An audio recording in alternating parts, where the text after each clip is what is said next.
नमस्कार। आज हम डिस्कस करेंगे गिरिराज पत्रिका जो कि हिमाचल प्रदेश की साप्ताहिक पत्रिका। देखिए, गिरिराज पत्रिका डिस्कस करेंगे, हिमाचल प्रदेश की साप्ताहिक पत्रिका है। और आज जो है हम नवंबर महीने का गिरिराज पत्रिका का जो है वो थर्ड पार्ट जो है वो डिस्कस करेंगे। नवंबर महीने का थर्ड पार्ट है ये। इससे पहले नवंबर महीने के 2 पार्ट हम डिस्कस कर चुके हैं।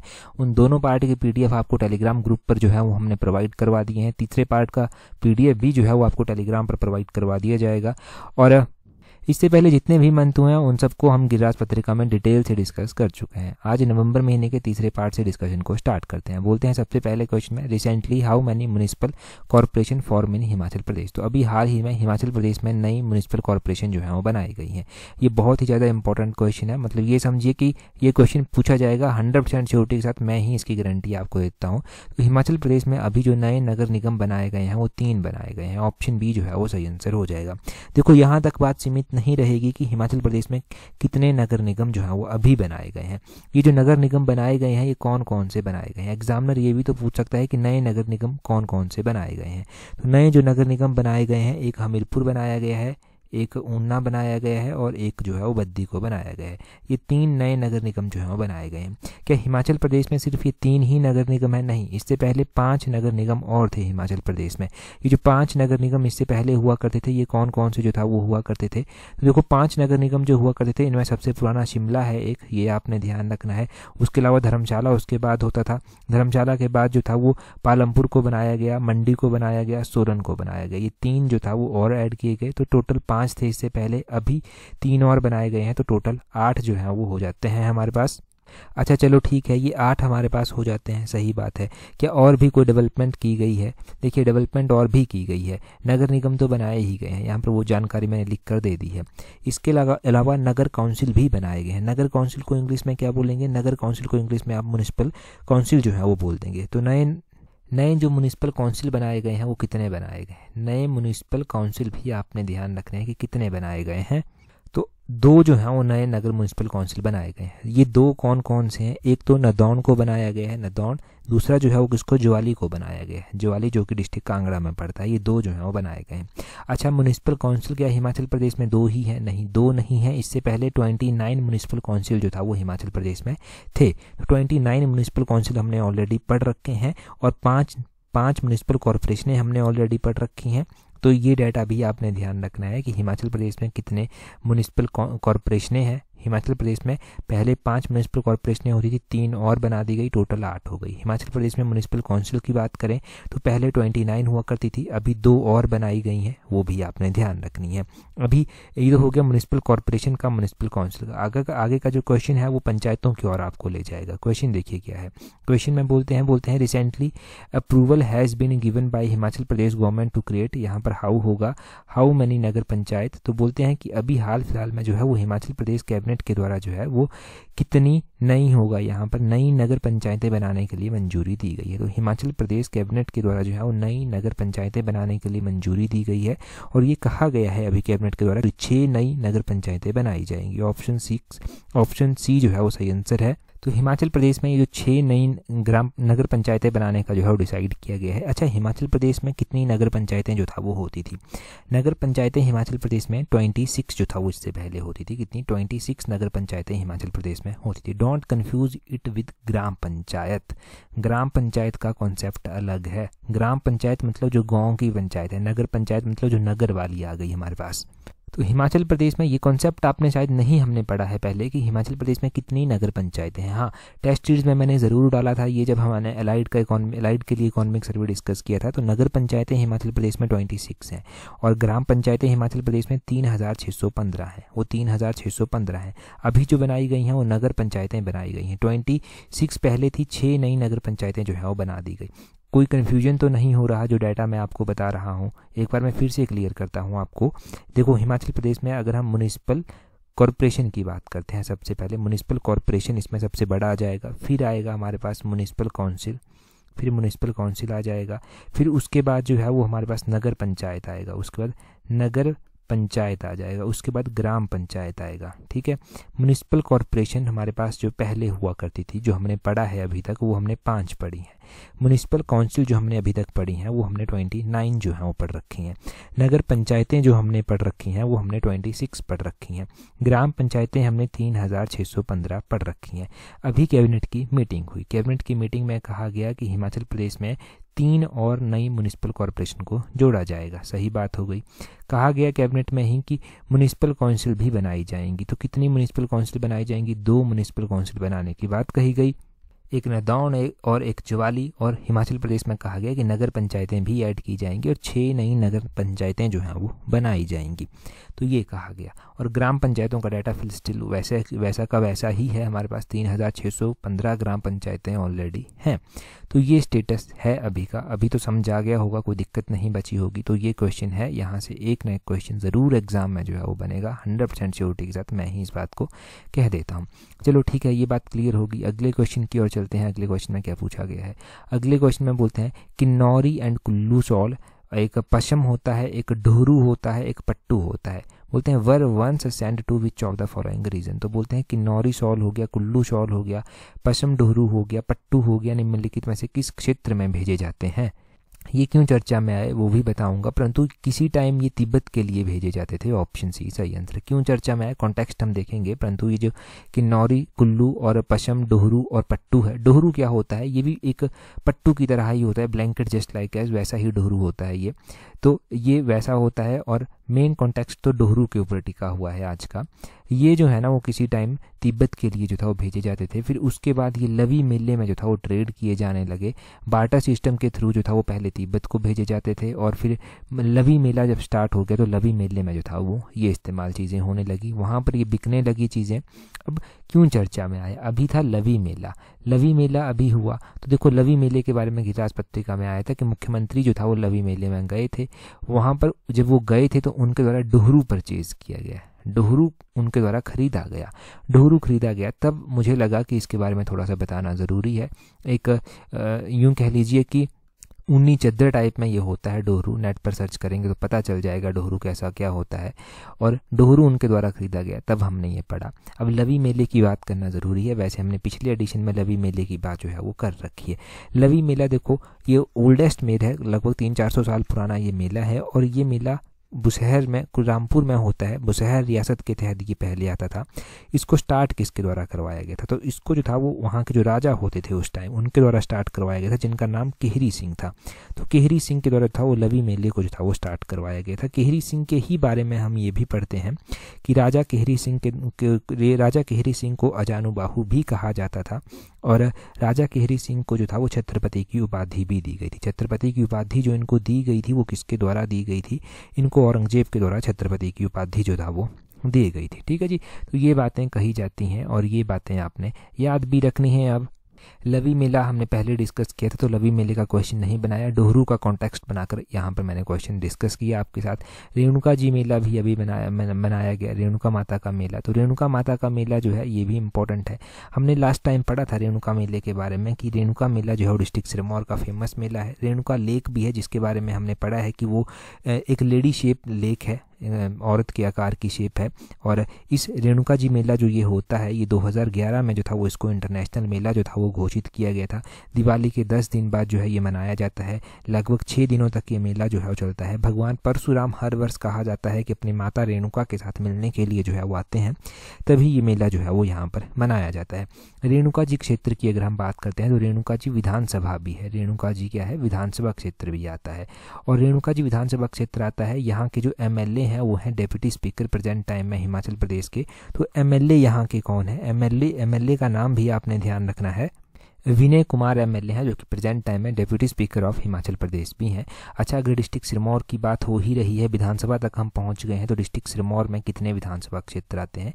ये बड़ा ही कॉमन सा क्वेश्चन जो है वो बनता है। डिस्ट्रिक्ट सिरमौर में जो है वो 5 विधानसभा क्षेत्र जो हैं वो आते हैं, वो भी आपने ध्यान रखना है। ये 5 विधानसभा क्षेत्र जो आते हैं इसमें से 2 विधानसभा क्षेत्र ऐसे हैं जो शेड्यूल कास्ट के लिए रिजर्व हैं और बाकी के 3 तो ओपन हैं। जैसे कि नाहन एक विधानसभा क्षेत्र आता है, पौंटा एक विधानसभा क्षेत्र आता है और एक शिलाई विधानसभा क्षेत्र आता है, एक श्री रेणुका जी विधानसभा क्षेत्र आता है और एक पछाद विधानसभा क्षेत्र आता है। ये जो पछाद विधानसभा क्षेत्र है ये शेड्यूल कास्ट के लिए रिजर्व है, श्री रेणुका जी विधानसभा क्षेत्र ये भी शेड्यूल कास्ट के लिए रिजर्व है। तो इतना ध्यान रख लीजिए आप, यहाँ से काफ़ी हो गया। अगले क्वेश्चन में क्या बोलते हैं Hatti community belong to which of the following district of Himachal Pradesh. तो ये भी क्वेश्चन पूछ लिया जाता है, परंतु बहुत आसान क्वेश्चन है। हाटी कम्युनिटी जो है वो हिमाचल के किस जिले से संबंधित है? ये सिरमौर जिले से जो है वो संबंधित है। सिरमौर जो कि ऑप्शन में नहीं दिया गया है, तो ऑप्शन डी सही आंसर हो जाएगा। नन ऑफ दीज जो है वो इसका सही आंसर है। अच्छा, सिरमौर क्षेत्र से जो है ये जुड़ी हुई है, परंतु आपने क्या ध्यान रखना है? आपने यहाँ से ध्यान रखना है कि सिरमौर क्षेत्र से तो ये हाटी कम्युनिटी जुड़ी हुई है, चर्चा में क्यों आई? रेणुका मेला था तो हाटी कम्युनिटी के साथ मुख्यमंत्री मिले और उन्होंने कहा कि जब हाटी कम्युनिटी को ट्राइबल स्टेटस दिया गया था शेड्यूल ट्राइब का, तो हमने जल्दी ही नोटिफिकेशन कर दी थी। इस तरह की बातें कही गई जो कि एग्जाम पॉइंट ऑफ व्यू से इंपॉर्टेंट कॉन्टेक्स्ट नहीं है, परंतु हाटी कम्युनिटी का ये क्वेश्चन इंपॉर्टेंट है। अच्छा, हमने क्या पढ़ा था? अगर आपको ध्यान हो तो हमने पद्मश्री अवार्ड जो था वो पढ़े थे अलग अलग। पद्मश्री अवार्ड में हमने नाम पढ़ा था जो विद्यानंद सरेख थे उनका नाम हमने पढ़ा था। विद्यानंद सरेख जो है वो हाटी कम्युनिटी से संबंध रखते थे और उनको पद्मश्री अवार्ड दिया गया था। उनका जो योगदान था शिक्षा के और साहित्य के क्षेत्र में, उसके लिए इनको ये अवार्ड जो था वो दिया गया था। तो हाटी कम्युनिटी की एक इंपॉर्टेंट पर्सनैलिटी पूछा जाता है कि ये पद्मश्री अवार्ड विद्यानंद सरेख को किस फील्ड में दिया गया है, तो साहित्य और शिक्षा के क्षेत्र में जो है वो उनको पद्मश्री अवार्ड जो है वो मिल चुका है। तो वो इस तरह से क्वेश्चन के साथ क्वेश्चन को जो है वो लिंक करना है आपने। सिरमौर की ही अगर हम बात करते हैं तो ऐसी कौन सी नदी है जो सिरमौर को दो इक्वल भागों में डिवाइड कर देती है? एक सिसगिरी रीजन आता है, एक ट्रांसगिरी रीजन आता है। तो सिरमौर की गिरी नदी ऐसी है, गिरी नदी जो कि कुप्पर पीक से निकलती है, वो सिरमौर को दो इक्वल भागों में जो है वो डिवाइड कर देती है। ठीक है जी, ये भी आपने ध्यान रखना है गिरी नदी के बारे में। अच्छा, यहाँ से गिरी नदी की भी बात हुई और ऊपर डोहरू की भी बात हुई, तो मैं आपको बता दूं कि हमने टेस्ट सीरीज जो लॉन्च की हुई है उसमें हमने कॉम्प्रिहेंसिव वे में डिस्कशन को जो है वो किया है। जैसे कि हमने हिमाचल जीके के को टॉपिक, जैसे हमने रिवर्स भी हिमाचल की डिस्कस की है कॉम्प्रिहेंसिव वे में। स्पेशल उस टेस्ट सीरीज में ये है कि वीडियो डिस्कशन के साथ आपको दिया जाएगा जो भी दिया जाएगा। जैसे मान लो हम जो है वो देंगे नेशनल इंटरनेशनल जीके के टेस्ट, उसमें तो वो भी वीडियो डिस्कशन के साथ देंगे। हिमाचल जीके के जो टेस्ट हम टॉपिक वाइज डिस्कस कर रहे हैं शेड्यूल्ड वे में, वो भी वीडियो डिस्कशन के साथ अभी दिए जा रहे हैं। तो उससे क्या होगा, उससे जो है वो आपकी अच्छी तैयारी हो जाएगी, आपकी तैयारी को एक अच्छी शेप मिल जाएगी। आपको जो लगता है ना कि कमियां रह जाती हैं, याद नहीं रहता, वो जब वीडियो डिस्कशन के माध्यम से आप सुनेंगे, उनको नोट करेंगे और पेपर के टाइम अच्छे से 2-3 बार पेपर से पहले अच्छे से रिवाइज कर लेंगे, तो पेपर के टाइम वो चीज़ें आपके काम आएंगी। और अभी स्लॉट 1 में आप अपनी बुकिंग कर सकते हैं, अच्छे खासे डिस्काउंट पर ये टेस्ट सीरीज आपको मिल जाएगी। और ये कॉम्प्रिहेंसिव टेस्ट सीरीज है जो हिमाचल प्रदेश के जैसे पब्लिक सर्विस कमीशन का पेपर 1, हाई कोर्ट का जो अभी पोस्टें निकली हैं, टीजीटी, जेबीटी, एचपीआरसी के एग्ज़ाम, उन सभी एग्ज़ाम्स को ये कवर करेगी। इसको कॉम्प्रिहेंसिव वे में लॉन्च किया गया है। अगर अभी तक आप नहीं जुड़े हैं स्लॉट 1 में तो जुड़ जाइए, क्योंकि लिमिटेड नंबर ऑफ सीट्स हैं स्लॉट 1 में, और अभी जुड़ के आप अपनी स्टडी को टाइमली एक अच्छी शेप दे सकते हैं। अभी तो हाई कोर्ट का एग्जाम है, वहाँ के लिए भी अच्छी तैयारी आपकी हो जाएगी। नेक्स्ट क्वेश्चन देखते हैं। नेक्स्ट क्वेश्चन में क्या बोलते हैं how much financial help is being given for intercaste marriage. तो हिमाचल प्रदेश में अंतरजातीय विवाह के लिए कितनी वित्तीय सहायता दी जाती है? इंटरकास्ट मैरिज के लिए हिमाचल प्रदेश सरकार कहती है कि हम 50,000 रुपया जो है वो देते हैं। ऑप्शन ए सही आंसर है। देखो, एग्जाम में तो ये भी क्वेश्चन पूछा गया, जब पेपर 1 हुआ था तो पेपर 1 में ये भी क्वेश्चन पूछा गया कि कितने कपल्स ऐसे थे, कितने जो शादीशुदा जोड़े ऐसे थे जिनको इस इंटरकास्ट मैरिज योजना के तहत फ़ायदा मिला। तो अगर हम 2023 तक, दिसंबर 2023 तक बात करते हैं तो 616 कपल्स ऐसे थे जिनको इस योजना के तहत फ़ायदा मिल चुका था।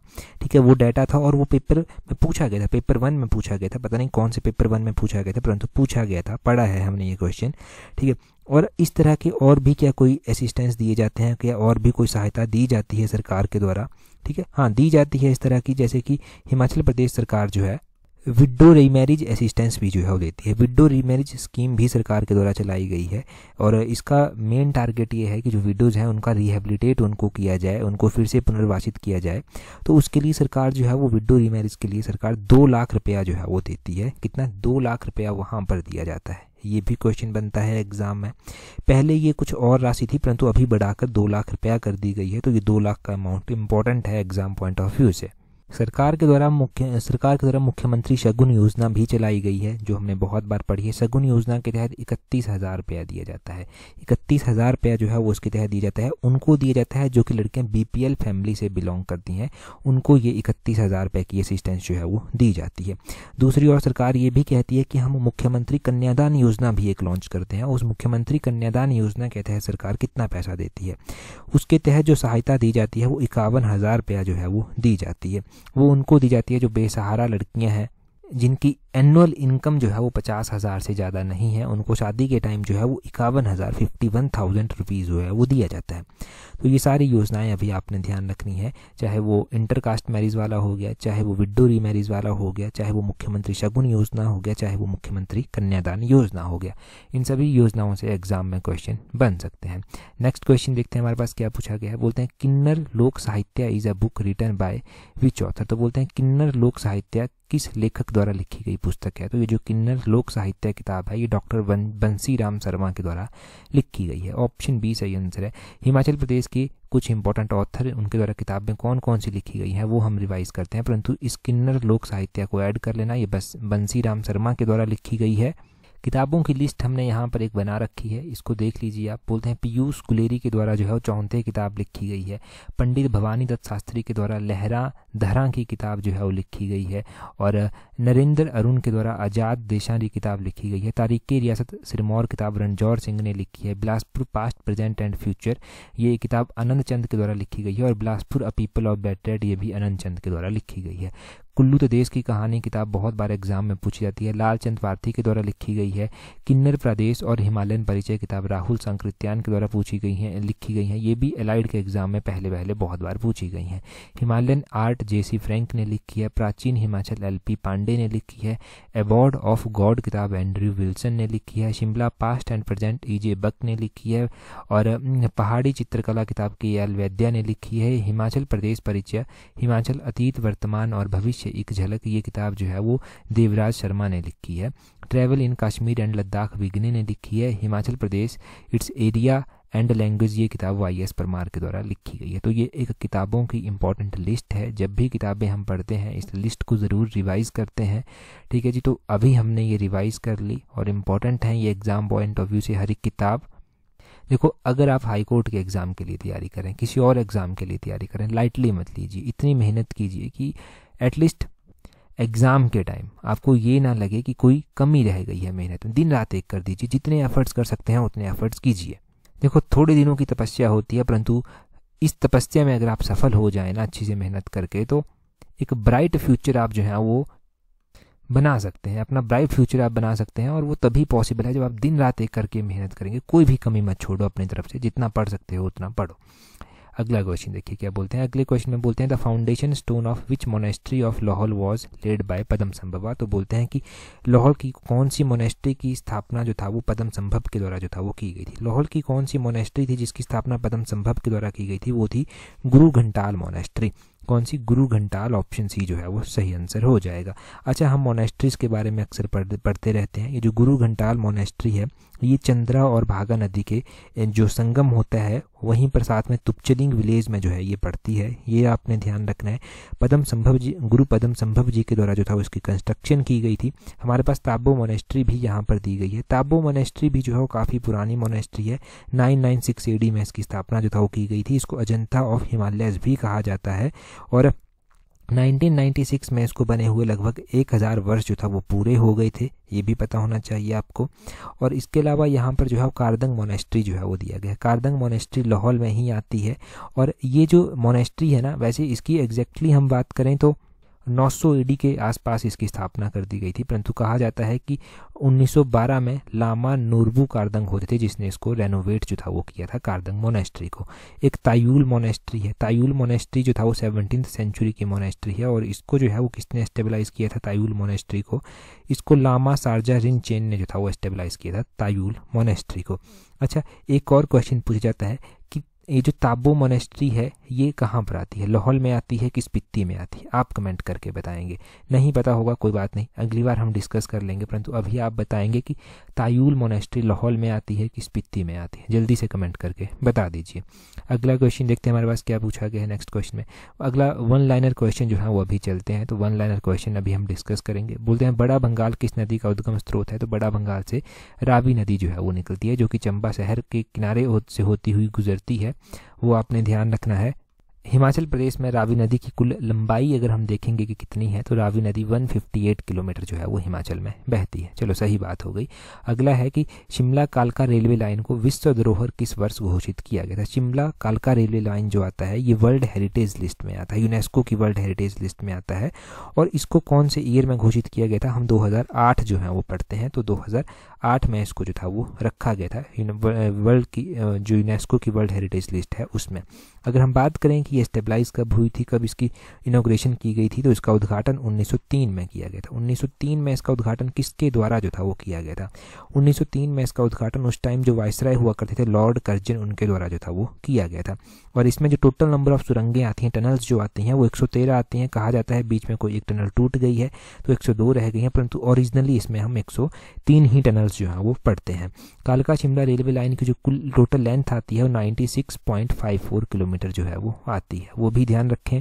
आगे बोलते हैं हाल ही में संपन्न दिलीप ट्रॉफी क्रिकेट टूर्नामेंट किस टीम ने जीता है। तो अभी दिलीप ट्रॉफी जो है वो एक टूर्नामेंट होता है, ये जो था वो हुआ था, तो दिलीप ट्रॉफी टूर्नामेंट जो है वो इंडिया ए टीम के द्वारा जीता गया है। यहाँ पर देखो आप, इंडिया ए ये एक टीम है, इसके द्वारा ये दिलीप ट्रॉफी क्रिकेट टूर्नामेंट जीता गया है।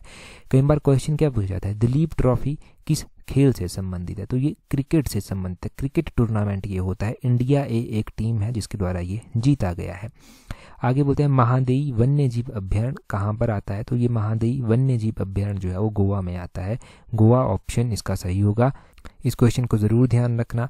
आगे बोलते हैं भारतीय रिजर्व बैंक में डिप्टी गवर्नर के कितने पद होते हैं, तो वैसे गवर्नर के बारे में अक्सर पूछा जाता है रिजर्व बैंक के, परंतु यहाँ पर डिप्टी गवर्नर के कितने पद होते हैं वो पूछा गया। चार जो है वो पोस्टें होती हैं डिप्टी गवर्नर की। प्रेजेंट टाइम में अगर हम देखेंगे तो जो गवर्नर हैं आरबीआई के वो कौन है, गवर्नर हैं आरबीआई के शक्तिकांत दास, उनका नाम ध्यान रखना है। आरबीआई का जो मुख्यालय है वो कहाँ पर स्थित है, आरबीआई का जो मुख्यालय है वो मुंबई में स्थित है, वो आपने ध्यान रखना है। और दूसरा ध्यान रखना है कि आरबीआई की स्थापना कब की गई थी, 1935 में इसकी स्थापना की गई थी। इसको नेशनलाइज कब किया गया था आरबीआई को, तो आरबीआई को जो नेशनलाइज किया गया था रिजर्व बैंक ऑफ इंडिया को, वो 1949 में जो था वो किया गया था। और हेडक्वार्टर का आपको पता चल गया कि आरबीआई का जो हेडक्वार्टर आता है वो महाराष्ट्र मुंबई में आता है। नेक्स्ट क्वेश्चन में बोलते हैं लोक सेवा समिति के कुल कितने सदस्य होते हैं, तो लोक सेवा समिति यानी कि पब्लिक अकाउंट कमेटी इसको बोलते हैं इंग्लिश में। पब्लिक अकाउंट कमेटी के जो टोटल मेंबर होते हैं, टोटल सदस्य होते हैं, वो कितने होते हैं, वो टोटल 22 होते हैं। कई बार ना कंफ्यूज करने के लिए एग्जामिनर क्या करता है, वो सिर्फ पूछेगा कि लोक सेवा समिति में जो है वो लोकसभा के कितने सदस्य होते हैं, तो पूछ लेगा कि पब्लिक अकाउंट कमेटी में लोकसभा के कितने मेंबर होते हैं, तो लोकसभा से जो है वो 15 मेंबर इसमें होते हैं, 15, और राज्यसभा से जो है वो 7 मेंबर इसमें होते हैं, ये ध्यान रखना है। टोटल मेंबर होते हैं 22, लोकसभा से जो है वो 15 मेंबर होते हैं, और राज्यसभा से जो है वो 7 मेंबर इसमें होते हैं, ये ज़रूर पता होना चाहिए आपको। ठीक है जी। अगला क्वेश्चन है, बोलते हैं मुगल काल में अथर्ववेद का फारसी अनुवाद किसने किया था। मुगल काल में अथर्ववेद का जो फारसी अनुवाद था वो हाजी इब्राहिम सरहिंदी के द्वारा किया गया था, ये ध्यान रखें, हाजी इब्राहिम सरहिंदी के द्वारा किया गया था।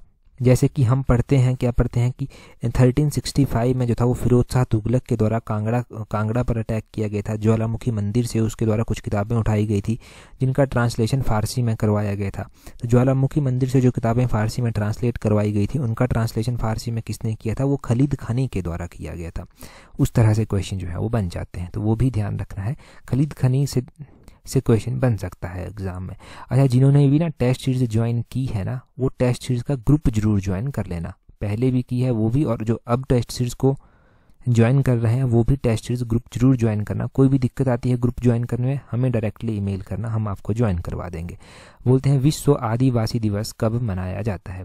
विश्व आदिवासी दिवस जो है वो 9 अगस्त को मनाया जाता है। जब मनाया गया था, टेलीग्राम पर हम क्यूज डालते रहते हैं ऐसे डेज का, वहाँ पर रिवाइज ये हो जाते हैं। आगे बोलते हैं गत दिनों संपन्न हुए संयुक्त राज्य अमेरिका में आम चुनावों में उपराष्ट्रपति किन्हें चुना गया है। प्रेसिडेंट तो सबको पता चल गया कि डोनाल्ड ट्रंप जो है वो बनेंगे, डोनाल्ड ट्रंप प्रेसिडेंट बनेंगे वो तो पता चल गया, परंतु वाइस प्रेसिडेंट कौन बनेंगे वो नाम कई बार नहीं याद रहता, पढ़ा ज़रूर होता है, नहीं याद रहता। वाइस प्रेसिडेंट जो बनेंगे वो जेडी वेंस बनेंगे, तो जेडी वेंस का नाम आपने ध्यान रखना है। ये उपराष्ट्रपति जो है वो बनाए जाएंगे, ठीक है। आगे बोलते हैं यापनीय किस धर्म में संबंधित संप्रदाय है। तो यापनीय किस धर्म से संबंधित संप्रदाय है, ये जैन धर्म से संबंधित संप्रदाय है, ये आपने ध्यान रखना है, ठीक है जी। जैन धर्म से संबंधित संप्रदाय है। आगे बोलते हैं धमेक स्तूप कहाँ स्थित है। ये धमेक स्तूप कहाँ पर आता है, सारनाथ में जो है ये धमेक स्तूप जो है वो आता है, तो सारनाथ का ये स्तूप भी आपने ध्यान रखना है। अगला क्वेश्चन देखिए जी क्या बोलते हैं, परंतु उससे पहले टेलीग्राम पर आप हमें कैसे ज्वाइन करेंगे। अपने टेलीग्राम से सर्च करेंगे @allexam31, आपको हमारा टेलीग्राम चैनल मिल जाएगा। टेलीग्राम पर ही आपको पिन किया हुआ व्हाट्सएप ग्रुप का लिंक भी मिल जाएगा, वहाँ पर भी ज्वाइन कर लेना। क्वेश्चन देखिए क्या है आपके लिए, बोलते हैं India's first Indian green building council certified जू विल बी सेटअप इन। तो इंडिया का पहला जो IGBC सर्टिफाइड जू स्थापित किया जाएगा वो कहाँ पर किया जाएगा। तो IGBC द्वारा प्रमाणित चिड़ियाघर ये कहाँ पर स्थापित किया जाएगा, गिरिराज पत्रिका के सेकंड पार्ट में हमने ये पढ़ा था। अभी आप कमेंट करके जो है वो बताएंगे, जल्दी से कमेंट करके बता दीजिए। आज की इस वीडियो में इतना ही है। That's all for today. Thank you very much for watching and listening it very patiently.